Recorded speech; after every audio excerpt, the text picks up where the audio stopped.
but also what's important about general health and being is sleep. Yeah. And so that's often a question I'll ask even before nutrition is like, how's your sleep? Yeah.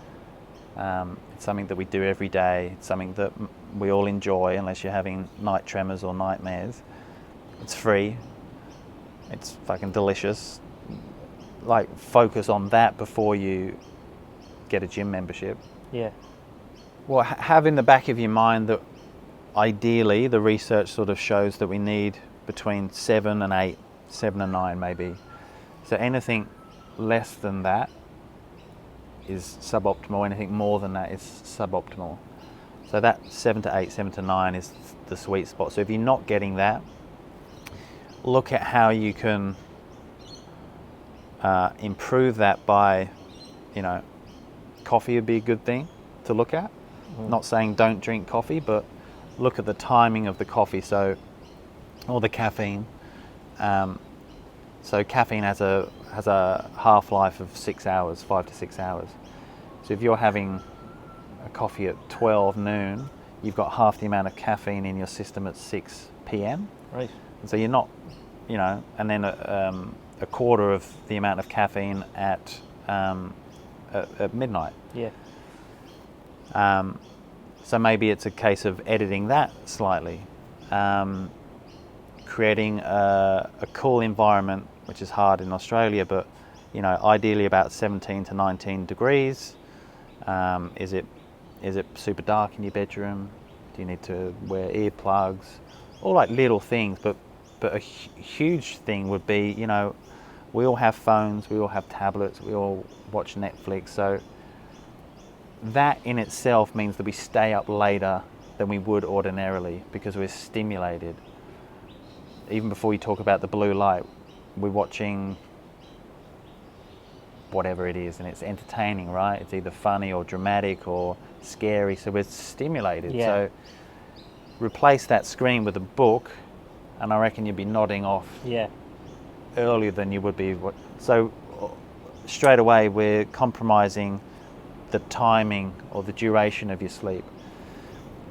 But saddle that up with the fact that blue light or that screen is emitting blue light, which is hitting our melanopsin receptors and telling us that the sun is still up.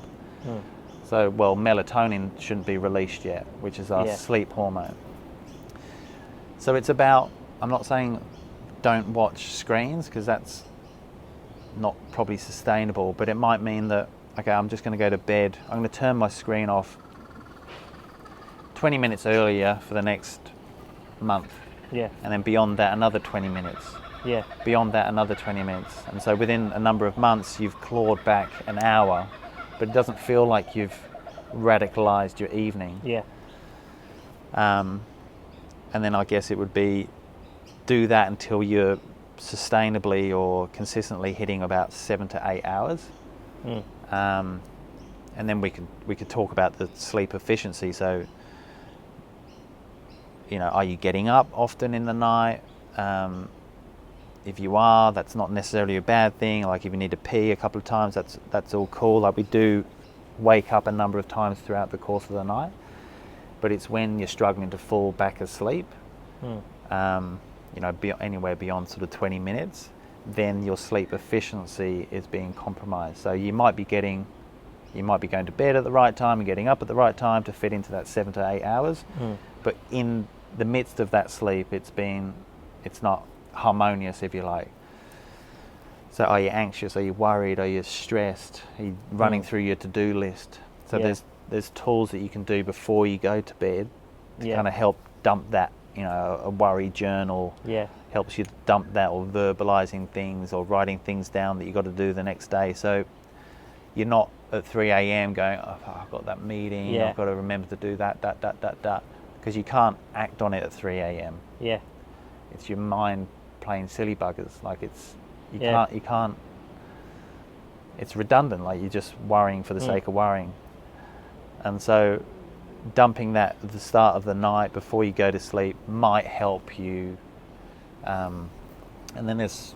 So a bit of journaling or something before bed and just get everything out of your head. Yeah, like a worry dump. Like if worry and stress is waking you up, write those things down, and it might just help, or tell your partner.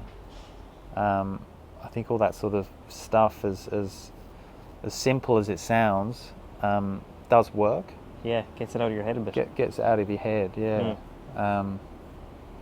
And then there's supplements that help you segue into sleep. Hot, cold showers, exercise. Yeah. There's lots of strategies you can increase your sleep.